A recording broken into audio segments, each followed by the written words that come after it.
Banani penza ou bazolo ba makambo mabe ezangai na plus exemple yemoko prédécesseur nangai Albert Kankenza mwana mbo na période moko bo atelemelaka cardinal Mosengo na ba déclaration na ye do ba déclaration ya sala kitango atelemelaka cardinal Mosengo wana nde zalaka malamu nzambe azalokumu ezali parce que ezali moko ya Zaka vice-président Nangai, ayaka koyambula yete, ezana bato songolo parmi balide ba initié na kabal juif na kindoki.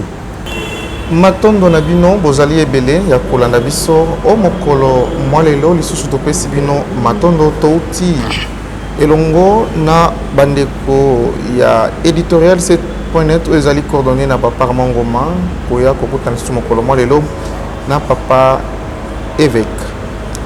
Papa na biso Sonika Futarakman oye a permettre sous les lots pote boyeba elongo na biso na nzela ya émission tokoloba beaucoup tobimisa ma bombami na oizali acharnement na ba forme na nyonso contre personne na ye kasi tokosenga na bino bozapete papa topesi mbote mbote mingi nazana esengoli susu pona mokolo mwalelo to ya tosola na yo na oitali makambo makolekana papa to komona ngo publication moko esalamaki tamboli likita moko ya bandeko bakobenga makeba pe ba pasteur o basali déclaration moko boye o eza kobana te na o ndenge sengeli makambo esalama na kati ya likita monene o ezali église de réveil du Congo.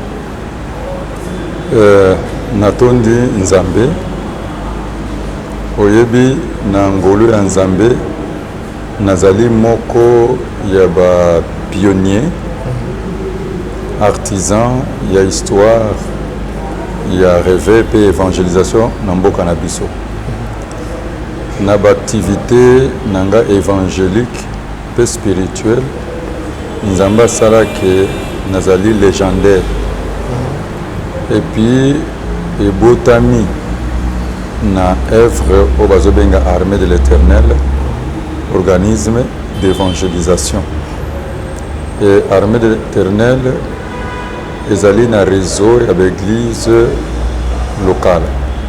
Awa na Kinshasa, toza na 176 églises neni locales réparties na base poste station.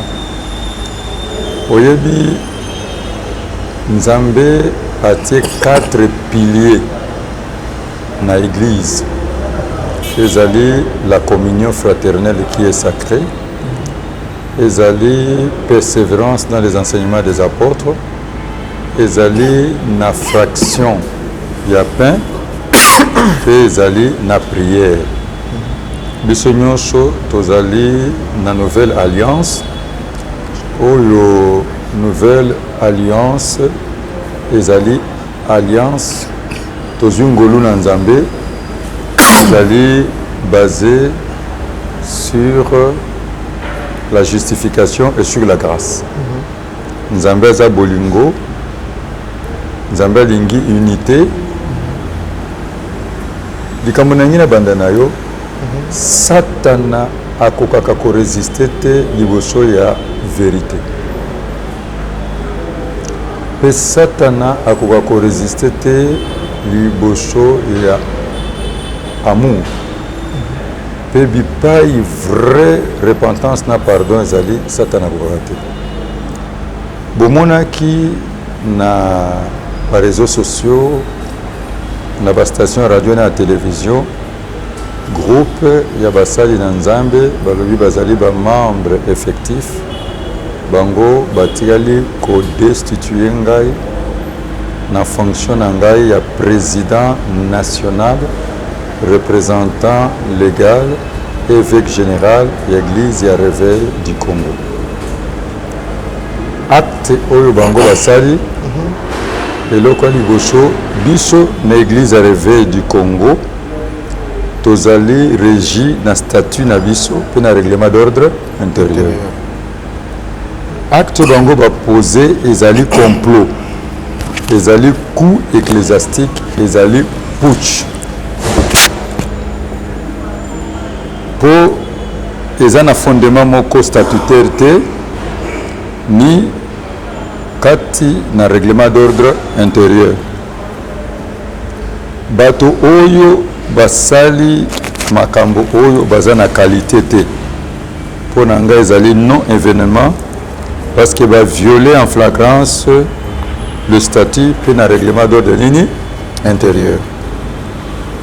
Alors nakati na statut na biso ezali te na disposition moko pour na destituer le président national, représentant légal et évêque nini général. Disposition moko te ezali na statut na biso nazolo ba statut to banda na yango église nini ya réveil. Alors tozali kaka na oyo tobengi ba régime nini disciplinaire. Et régime disciplinaire oyo ezali mpona mutu nyonso. Na kati ya régime nini disciplinaire biso na église ya réveil du Congo toza na organe tobengi conseil des sages. Kuna na conseil des sages nde bazali na ba membre fondateurs initiaux bato babanda masolo oyo ya église ya nini réveil du Congo.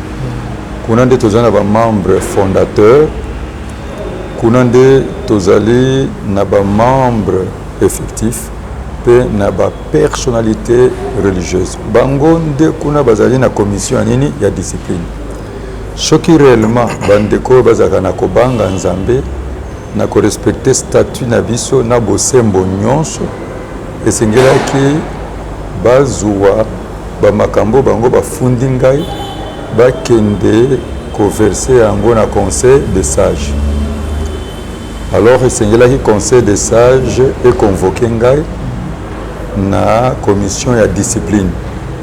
Esengelaki bayeba kosala boye bazwi ba personnalité religieuse to baza likolo na ngai, c'est-à-dire batata na ngai ya molimo to bakoki kozwa baninga toza na bango génération nini moko po bayeba kosambisa ngai. Esengelaki bayoka ngai basambisi ngai bayosinga ta makambo ezali boyo na mi justifier. Sima bakotikala kofanda baétudier makambo yango ntango basisi koétudier makambo yango soki makambo yango balobi eza fondé nde bango bakoka kozwa sikoyo bamesure disciplinaire verdict ekwei. Na verdict yango tozali na ya liboso soki osala likambo bakosenga yo demande nini d'explication. Ya mibale tozali na avertissement. Ya misato tozali na blâme. Alors nalingi naloba mpo na suspension, mpo na excommunication mpe exclusion. Sikoyo na moto oyo aza koincarne institution parce que bosana te le chef est sacré. Lokola ngai nazali président national, représentant légal mpe évêque général. Ezali kaka organe oyo etiaki ngai na pouvoir nde koki kolongola ngai wana ezali jurisprudence parce que eza na statut na biso te. Organe yango ezali nini? Ezali assemblée ecclésiastique oyo babengaka assemblée nini générale po yango ezali souveraine. Alors assemblée wana po babenga yango esengeli nga moko président national, représentant légal, évêque général, na convoqué yango. Tant on a convoqué yango, sikoyo nde bakoyeba bato oyo bakompoze baconstitue assemblée wana bakoyeba sikoyo kotia nini bureau. Soki basali kovote bureau bakosala baterme ya référence, c'est-à-dire makambo oyo kozala traité wana. Soki bakotraité bamakambo wana, par exemple oyo bafundaki ngai, soki ezali fondé yango oyo bakosala vote. Tango bakosala vote omoni nde kosala ke soki majorité ebimi bakosala procès nini verbal, et puis je crois que soki moto oza fautif okomi incliné na nini na volonté. Alors omoni ke makambo nyonso bango basali eza na vice ya procédure mpe bango nde babrise. Normalement bango nde natie bango na disposition ya conseil nini des sages pour statuer ozomona makambo na bango. Alors bandeko batikali kofunda ngai na makambo nini. Tango nalandi déclaration na bango, bien que baza na qualité mon côté, namoni vraiment ezali manque ya éthique, puis manque ya règle ya courtoisie, puis ya politesse. D'abord na personne na ngai, je suis un patriarche. Bato nyonso monaki batelemi liboso wana nasengi omene enquête, nga nasepelaka na yo po ozali omenaka enquête. Kende otala na baeglise na bango ekokani ata na baselile ya armée de l'éternel te. Bamosusu bazali wana baza na batitre minene ya baévêque sans église. Vraiment c'est décevant. Yango nalobi na yo naza korépondre sikoyo na bamakambo oyo bango bafundinga. Simande na otiko posenga nini mituna. OK papa. Makambo ya liboso balobi non convocation de l'assemblée ecclésiastique. Alors na statut na biso le conseil ecclésiastique tozobenga assemblée générale eza commis réunir en session extraordinaire pe na session ordinaire. Extraordinaire eza kaka na mois de janvier pe na ba session mosusu ordinaire, na ba session mosusu extraordinaire. Il y a toutes les fois que la nécessité nini s'impose. Alors, ce qu'on a appelé ça le chronogramme, le chronogramme est étudié en gros bien. J'ai été élu to batikali ko zwangai to ko pesangai bokonzi na assemblée ecclésiastique élective ezalaki le 23 avril 2019. Ba investir ngai le 12 juillet 2019. Nasali remise reprise na évêque général honoraire le 23 juillet 2019. Alors, c'est eloko ya liboso esengelaki ngai nayeba komi déchargé na fonction nazaki nango liboso lokola ya président ya conseil nini des sages. Na yango le 11 janvier 2020 toyo kosala investiture ya président ya conseil des sages ba vice-président na ye bureau na ye oyo toponaki. Okotuna ngai pourquoi de mois ya juillet ti janvier ozomona toye kopona. Tout simplement tango nasali remise reprise nakoti na caisse l'église de réveil 0 en francs 0 en devise pe nakoti ata compte mon côté et bino sobebi loko nyonso tambola na nini na mbongo. Ce qui veut dire que c'est là que ngai moko na ba moyen na ngai to bato tuza ko investir bango pour ba komi préparer investissement ezala malamu pe moi li patie sa nini eza. Alors nzambe lokato ko sala procédé tomoni que président na biso aye ko sala nini kukufa na malade pe à son âme azalaki doyen na biso pe mutu munene après okufa na ye tofandaki muke tozalaki na matanga sima le 16 mars toye na commission ad hoc nazoloba exécutif ozomona na conseil de sages toye kopona président ya sika azalaki premier vice nini président archevêque capitaine tango toye kopona ye bilongo bobosana te na mois de mars si je m'abuse pas le 18 mars au 15 août ezalaki na crise sanitaire oyo à COVID-19 na mokonzi ya mboka programmaki état nini d'urgence, ce qui veut dire que l'église ezalaki en confinement, activité culte ezalaki te, activité évangélique ozomona na spirituel.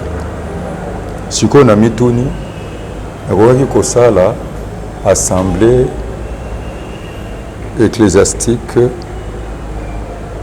ou bien assemblée générale ndenge nini, ce qui veut dire makambo bango balobi wana eza fondé te.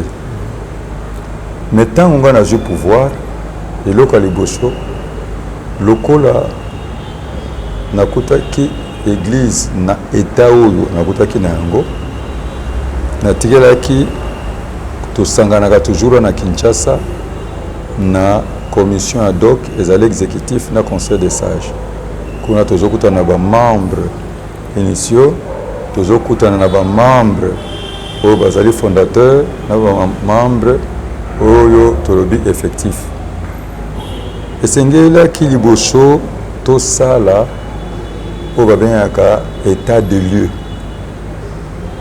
esengelaki tosala les états généraux toluka problématique ya nini église ya nini ya réveil parce qu'il n'y a pas des effets sans cause sima tozwa posologie c'est-à-dire schéma nini mpona kobima yango schéma liboso tolobaki tosala identification sur toute la République démocratique du Congo.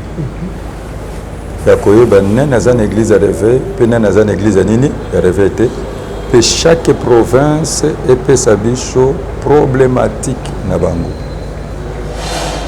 et nde toya koorganize congrès akoorganize congrès wana na kati ya congrès nde esengelaki sikoyo toya koépuise bamakambo nyonso wana tosala réforme na kobimisa statut ya sika po prédécesseur na ngai asalaki 21 ans na 21 ans wana eza na baconcession asalaki na 21 ans ezaki na baalliance oyo asalaki nini asalaki na 21 ans wana tomoni asalaki batransition ozomona na 21 ans wana tomonaki ezaki na misala ebele bazalaki tout était compilé ndeko nakutaki église ya réveil bureau eza na saki ya bato batambolaka na cachet na saki ya bato misala nyonso église ya réveil ezosalema na bureautique ya victoire nayebisi bino esengelaki kotravaille yango nasalaki fait de route moko ya 10 points on a soumettraki yango déjà soko otali jour investiture na ngai bato nyonso bandimaki yango. Alors nayebisi bino eloko moko bacondition ngai nakutaki yango wana eloko mosusu bayebisi ngai yabi ke natikali koconsulte te l'ancien évêque général nangi nayebisi eloko moko. J'ai trouvé trop de modifications jusqu'à voir même avant Yabima Ezaki na 5 vice-présidents. Or, ce qui besoin na une administration ezali forte, ezali bien restructurée, des fondements nini de base. Balobi natie consulter l'ancien évêque général te na dossier ya Malonda Rosa. Nalingi nayebisa bino ke toza na plateforme ya confession nini religieuse. Na plateforme ya confession nini religieuse nakutaki déjà ye prédécesseur na ngai alignaki déjà ba candidat à église à réveil minga nazaki président conseil de sage a consultaki nga te nakutaki 3 candidats moko azaki recommandé par un membre fondateur, 2 nakutaki déjà alignaki pour des raisons personnelles naboyi kotanga bakombo na bango na yango lolenge nini oyo esengelaki biso tovote tozalaki na secrétariat technique au secrétariat technique wana oyo ezotambusama na 5 par la Béchole bango nde esengelaki basala tamisage mpona profil motif ya bino na tamisage wana bakandidat na biso nyonso bakweyaki ntango toyi kokoma totikali na 6 nini candidat na 6 candidat wana 3 bakwei totikali na 3 candidat et puis nayi koyebisa yo ke avant na kota po tovote j'ai été contacté par bateau na kota na kombo te et puis tango vote esili po tozalaki yango 2 jours ye moko ayaki okutana na ngai ezali prédécesseur na ngai Albert Kankenza mwana mbo mikolo azali archevêque général église ya réveil du Congo mais sans fonction aza consultatif eza titre honorifique bapesaki na assemblée nini électif. Alors tango ayi kokutana na ngai ezalaki période oyo tozali koloba to apose signature na biso na ba 6 confessions religieuses abengaki nga pembeni lelo bato bazoloba ke ngai j'ai été corrompu bapesaki nga mbongo mais ye nde aproposaki nga mbongo ayebisi ngai tala soki ote signature te to soki oboyi makambo oyo bakoyeba kopesa yo jipe bakopesa yo 50 000 natuni yo nde osali makambo avant ngai eske bozomeka motema na ngai te conscience na ngai eboyaki mpo mwana mobali oyo na présélection asalaki 7 sur 8 et puis na vote asali 6 sur 8 nayebaka koretire signature na ngai oyo nazolobela bino bolandela bato si confession religieuse nyonso oyo asalaki yango kaka na nga moko te asololaki na bango nyonso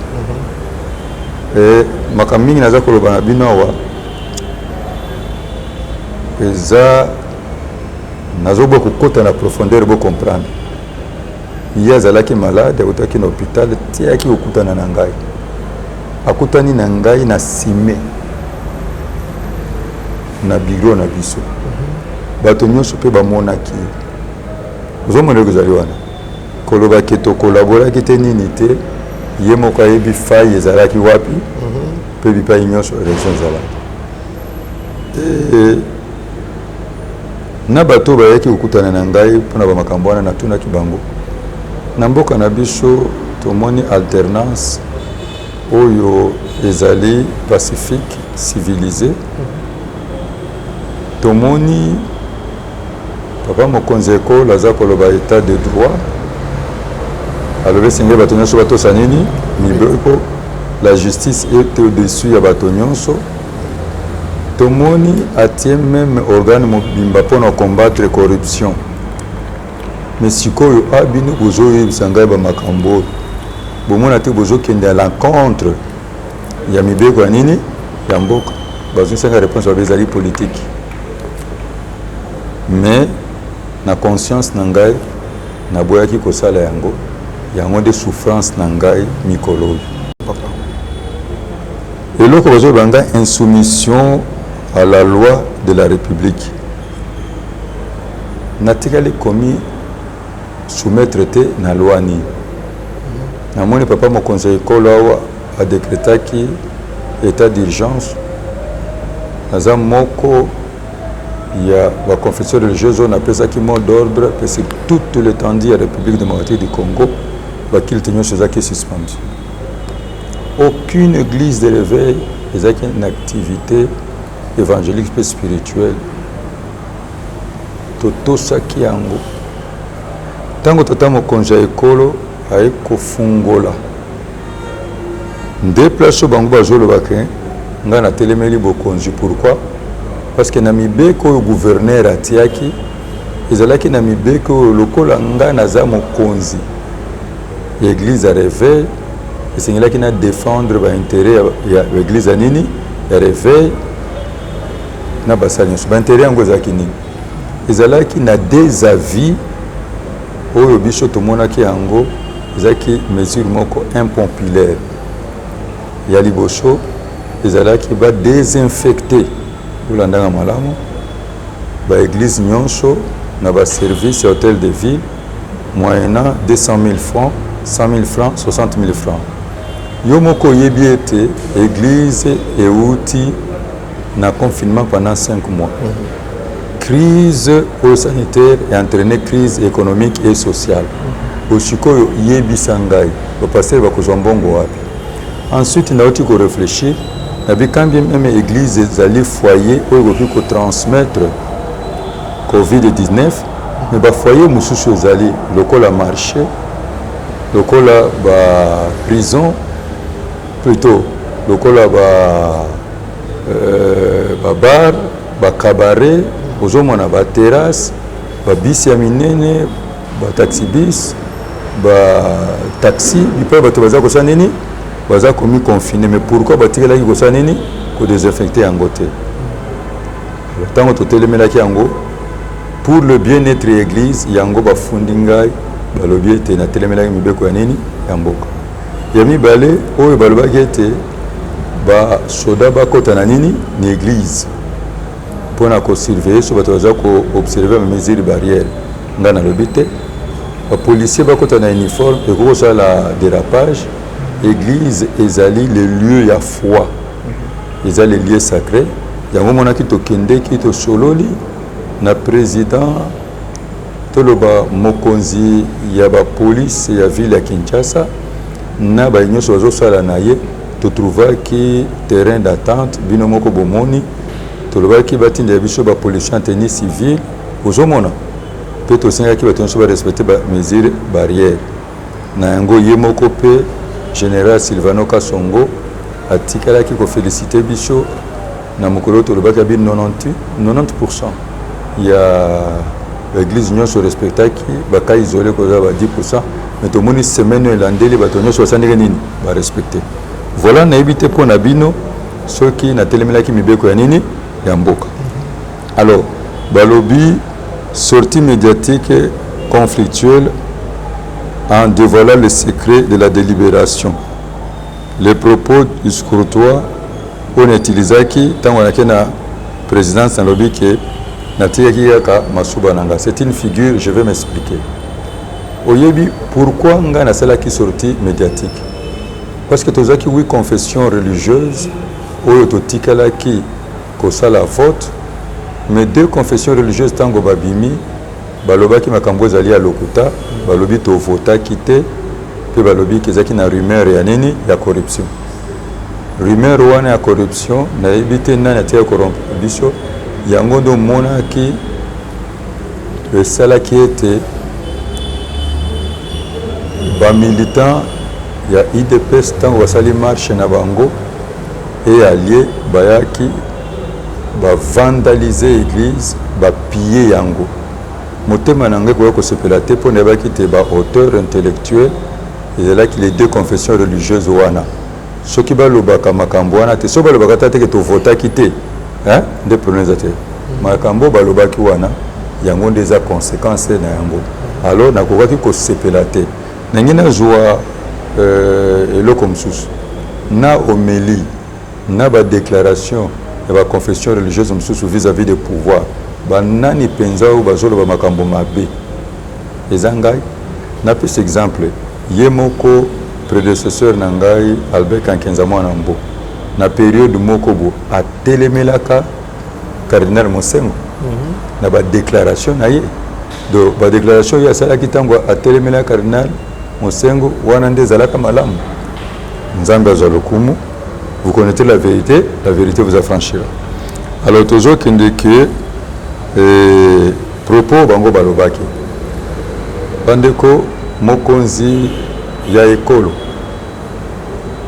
son excellence président Antoine Félix Tshisekedi chef de l'État abengisaki biso ba chef la confession religieuse 6 oyo tovotaki nini Consart Malonda po ayoka version na biso tozalaki kuna de 16h de 17h plutôt à 22h nde tobimi ntango tobimi bandeko totikalaki kozwa ata eloko moko te mokonzi mpe kopambola moto eza lisumu te me nayebisi bino vérifier l'information baservice na ye to ye moko apesaki biso eloko moko te me kozonga ngai na zongi mbala moko ya inspecteur na biso général Jacques Martin Bravo